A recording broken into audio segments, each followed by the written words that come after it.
You may have realized that being healthy feels different than it did in the past now that you're over 50. If you want to maximize your health potential but don't have time to read through overwhelming pages of Google links, this is the show for you. Welcome to Healthy Tips After 50. We love doing the research, finding solutions, talking to health experts, and learning what works and what doesn't. Now, your host. She spent the last 25 years dedicated to feeling her best and is here to share her best findings with you, Susan Rosen.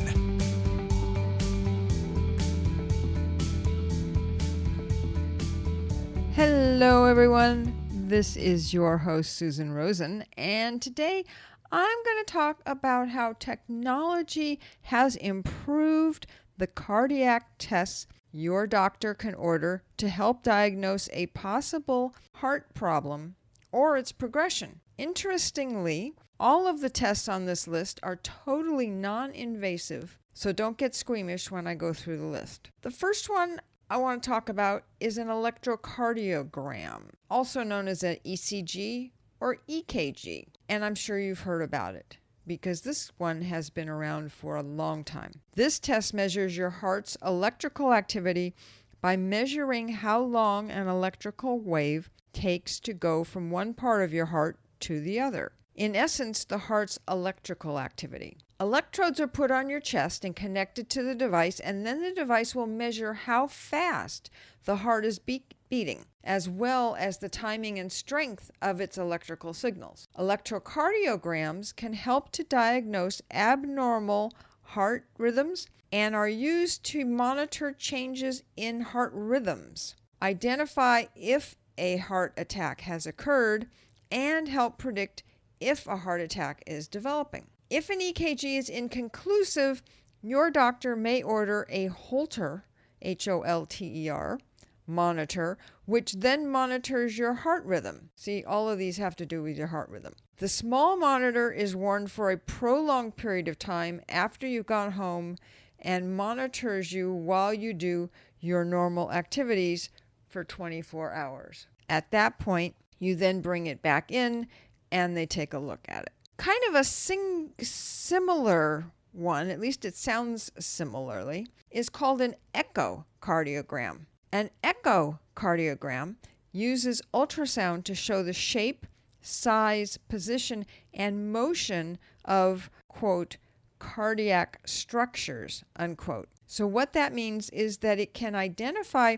if heart valves are leaky or narrowed, also known as regurgitant, they have all these lovely words, identifies a backward flow of blood, or stenotic, which is a narrowing or constriction of the bodily passage. This is usually the first test ordered when a patient is short of breath. Very common complaint. The echocardiogram lets the doctor see how the heart valves are opening and closing, which helps to determine the cause of a heart murmur, check the functioning of the heart valves, and also assess the overall heart function.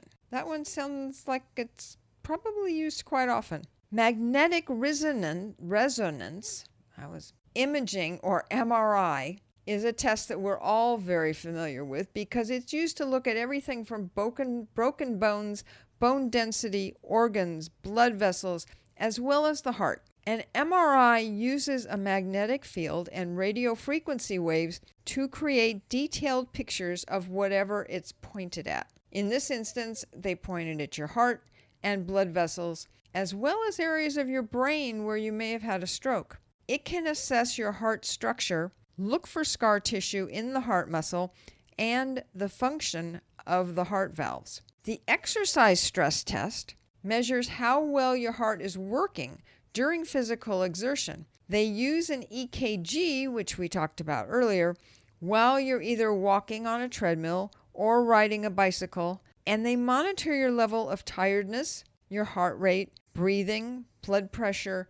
and heart activity. It may also trigger symptoms like lightheadedness, shortness of breath, or chest pain, which would suggest coronary artery disease. It shows that the heart isn't getting a good supply of blood, and an angiogram would likely be the next step. An angiogram, also called a cardiac catheterization or a coronary angiogram, is a minimally invasive procedure where a catheter is inserted into a blood vessel in either your arm or your groin and fed up to the heart, through which a contrast dye is injected, showing blockages and narrowing of the arteries. And they watch it as that dye goes through your arteries. It's a complicated description for a relatively straightforward process. And if any blockages are found at that time, they can be treated and you don't have to do this twice. A tilt test, that's T-I-L-T, actually, like tilting you, is often used to determine why you feel faint or lighthearted. It measures your blood pressure and heart rate responses to the force of gravity by slowly tilting the table that you're lying on.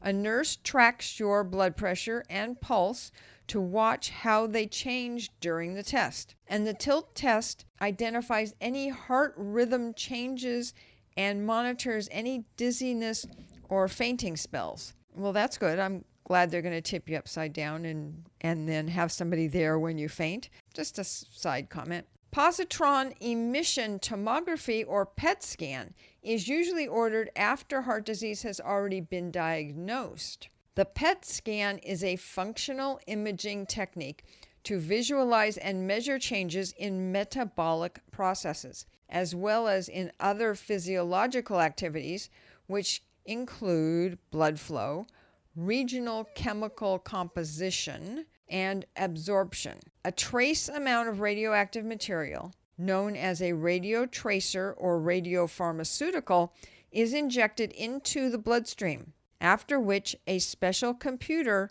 creates a 3D image of your heart. PET scans are used mostly in patients with brain or heart conditions and cancer. And PET is used most often by oncologists, neurologists, neurosurgeons, and cardiologists. But its uses are spreading more widely in other areas, and it's starting to be used in conjunction with other diagnostic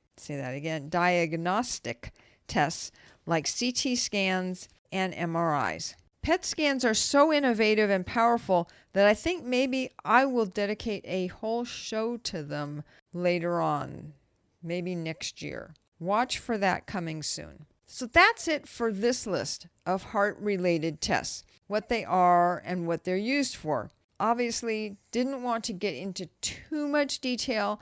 I just wanted to make everyone aware of these tests and what they do or are used for in case any of you end up having to take one or more of these yourself, or perhaps a friend, parent, or other family member has to. They're just the tip of the future that's coming as the medical field joins up with technology, electronics, and radiology to create more, better, as my nephews used to say, treatments and methods to find things. So that's it for this week's healthy tips on heart tests. And I also wanted to re-mention, which I had in last week's podcast as well, that I'm offering a holiday coaching special for anyone who would like to have a conversation or who just needs someone to talk to. I'm a really good listener. Just ask some of my friends. You would also be doing me a big favor, as I am currently in a coaching mastery program where I've been challenged to talk with 50 people over the next 4 months. Would you be interested in helping me to reach that goal? I really need some help on this. I'm putting my schedule link in the show notes, so if you'd like to sign up for an hour coaching schedule, you can do that at the link and get on my calendar. As I say, I would really appreciate anybody's help getting these coaching sessions filled up.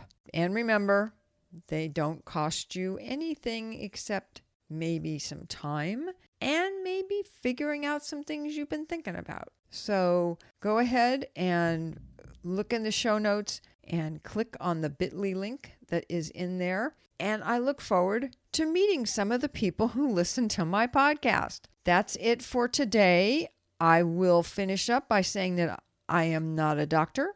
This is not medical advice. Please don't take it that way. And if you are having any kind of medical issues, please go to see your doctor or go to the emergency room, whichever is necessary. That's it for today.